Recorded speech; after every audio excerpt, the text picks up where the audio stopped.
Hello everyone and welcome to the Starseed Dragon channel. This is our intuitive exercise for today, our new perspective. And I want a bestiary.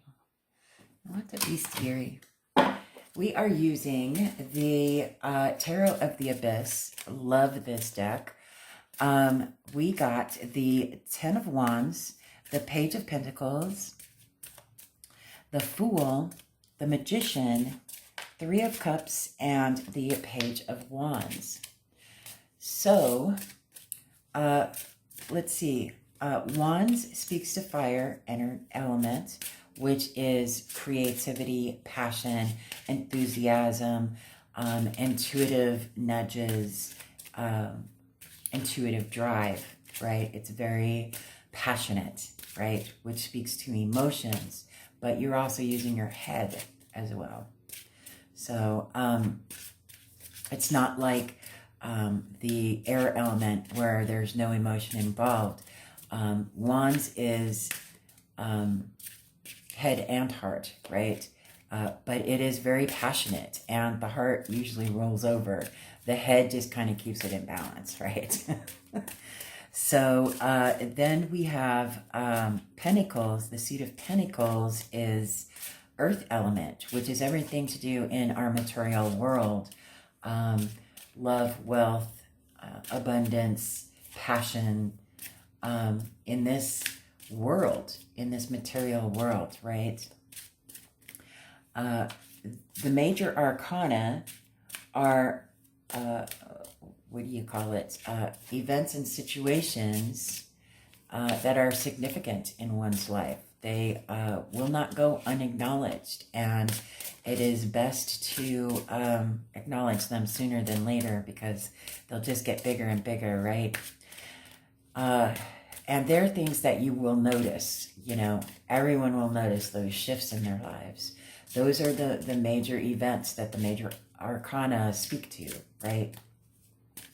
The suit of cups is a water element, and it speaks to everything emotion-based, intuition, feelings, love, hate, you know, all of the feels, right? Everything that is emotionally based, and that intuitive connection to your inner self or your soul, however you would choose to word that for yourself, right? Now, the Ten of Wands, tens are the end, right? And it's instant manifestation. It's the end of the minor arcana. So tens speak to completeness, to completion, right? And instant manifestation. You've reached the end of that line. So the Ten of Wands speaks to releasing your burdens, the burdens that you have been carrying up that hill. You've reached your destination. You've gone as far as you need to go, or that you could possibly go, with the burdens that you have on your back, right? So it's time to release those burdens. On a negative aspect, it speaks to carrying the burdens of others that you shouldn't be carrying anyway. So either way, you've got to you've got to release them, right? So the Page of Pentacles, pages in the court cards are the children of the court cards, right? So think of that energy of a child, the newness, and looking at the world through the eyes of a child, right? This is newness. The pages are messengers, and they bring new beginnings and new messages of something new that is about to be brought into your world. You know, like, think of the town crier, right? Someone who is like, hey, look, I'm bringing attention to this new thing to you, and you should take a look at this, right? So Pentacles speaks to everything in our material world, in this earth world life, right? So it is something to do, this new message has something to do with our material world, whether it's work or relationships, people that you love, abundance, wealth, a windfall, whatever it may be, in this material earth world. That's what this message is about, right? This new message. The Fool speaks to the beginning of your journey, right? This is the Fool's journey, and he is starting off anew, not a care in the world, right? Willing to take that adventure, no matter how scared this person is or how naive this person may be. They're game for learning something new and figuring out what life lesson they are about to embark on, right? So this is an adventurous spirit, right? This is a freedom-loving individual that is looking to find whatever lessons or answers they may or may not be looking for on this new adventure, and experiencing that lesson, or many lessons perhaps, of whatever it may be, to help them learn about life, to help them find their purpose in life, to help them help others in their own journeys, right? The Magician speaks to having all the tools in your magical tool belt of life to manifest and create whatever it is that you deem is the perfect life for you, right? This is, you have all of the tools that you need at your disposal, all around you. It's a matter of whether or not you acknowledge them. It's a matter of whether or not you choose to use all of them. And here's the thing, on a negative aspect, the Magician speaks to being a trickster or deceptive. And they're a trickster or deceptive because they have all of the tools in the toolbox, but they're choosing to only utilize one or two of them and ignore the others, right? Whereas on the positive aspect, you have to use all of the tools in your toolbox equally in order to create and manifest the life that you truly wish to manifest for yourself, right? All of those tools are there in equality in order to be used in fairness and equality, right? You need to utilize them in fair measure throughout your life, and learn how to be able to do that and conduct that in order to create something solid and beautiful and everlasting. Because the old saying goes, if you don't use it, you lose it, right? And if you lose one aspect of possibilities in your lifetime, the others don't seem to be, they don't seem to be as bright as they could be, right? All of these different tools and aspects of life really help to shine a full picture on what your life could be or should be if you use all of them in all fairness and all equality, right? The Three of Cups speaks to celebration. Threes are the number of growth and expansion, right? You've created a solid foundation. You've created the beginning of a solid foundation in balancing in the number 2.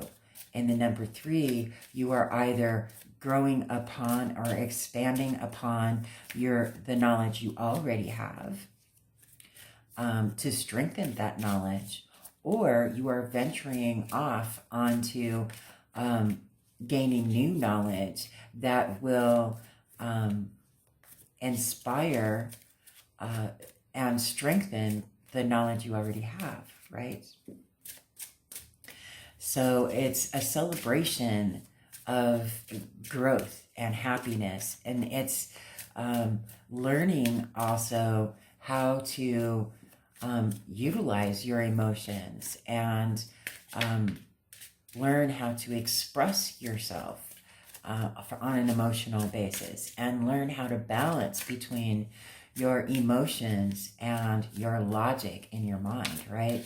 And not to let your head play tricks on you, but also not to let your heart play tricks on you either, because, you know, hearts have been misguided before, yay? Right? So the Page of Wands, again, pages are the children of the court cards. This is, you know, looking at the world through the eyes of a child. This is newness and youth.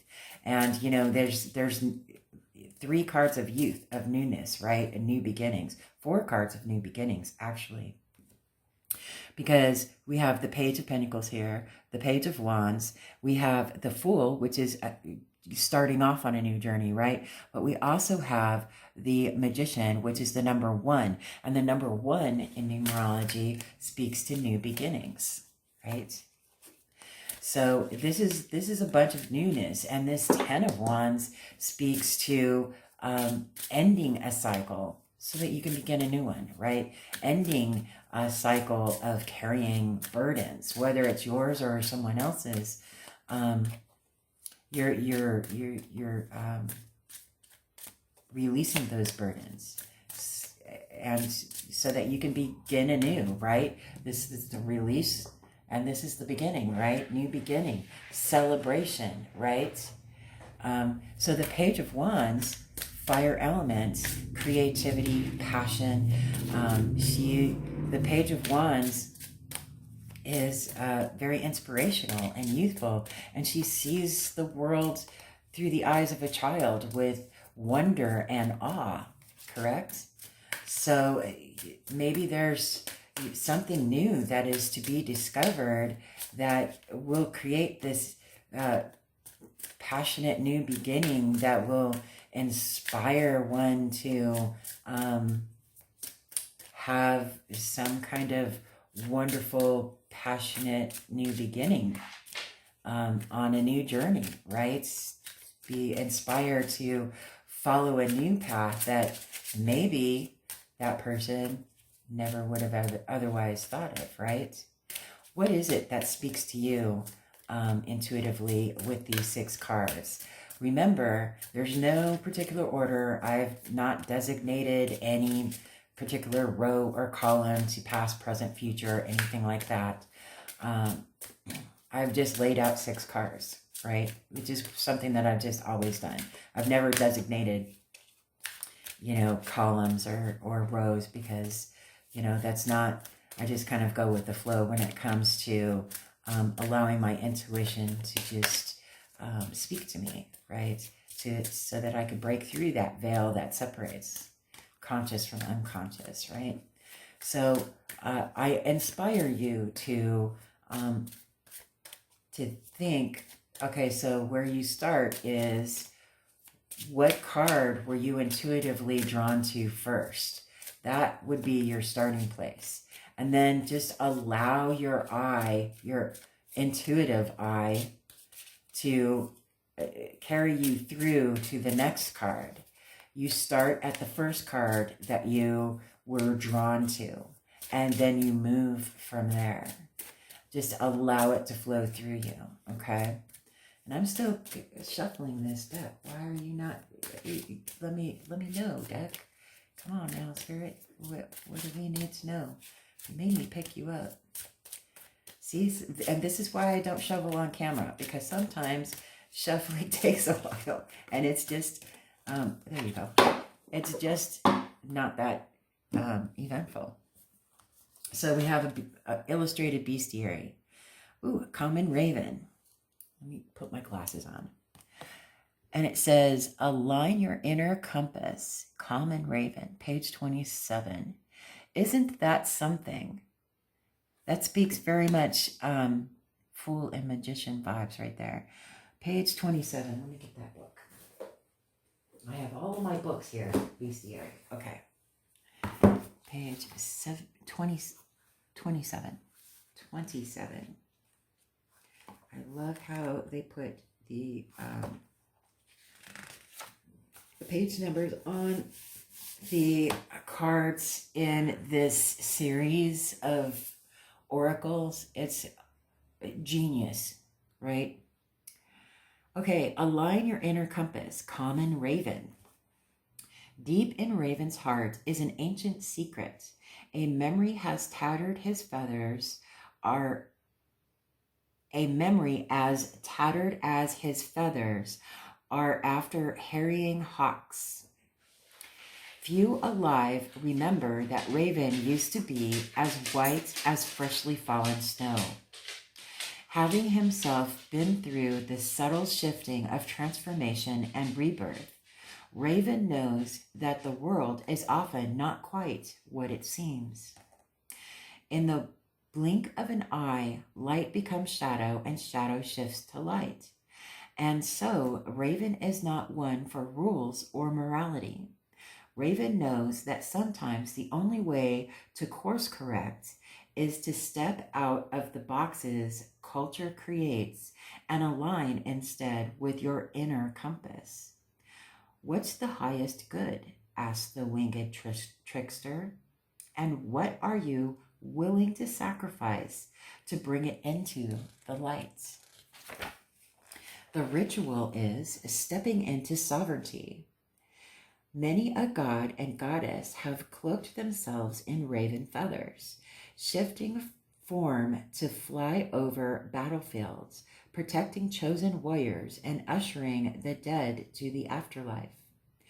Raven was but one form of the goddess Morrigan, who the Celts both honored and feared.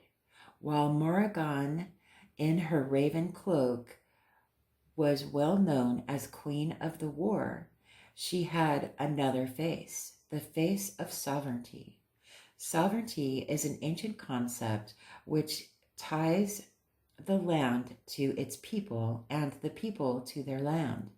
Sovereignty in its purest form is not about ownership, it's about relationship. In modern days, our primary relationships are often with other people. But what if your primary relationship was with yourself and from a place of self-sovereignty with the land? Find a place to sit quietly outdoors and remember, this is not about ownership, it's about relationship. You do not need to own the land on which you are sitting.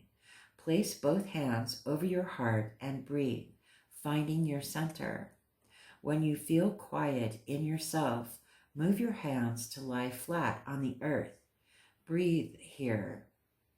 Allow yourself to feel and believe you are in relationship, a circle of give and take, a cycle of sovereignty. And the reflection, noticing nuance. In the tales of people native to the Pacific Northwest, Raven stole the sun. Bad Raven, you might think, but life is rarely so cut and dry. In time's beginning, the world lived in darkness. In this swirling and never-ending night lived Raven. Raven's feathers were white as the stars that did not yet shine, and his heart was as fiery as the absent sun. Raven fell in love with Eagle's daughter, and, as often happens during courtship, was invited to Eagle's home. When Raven entered Eagle's eyrie,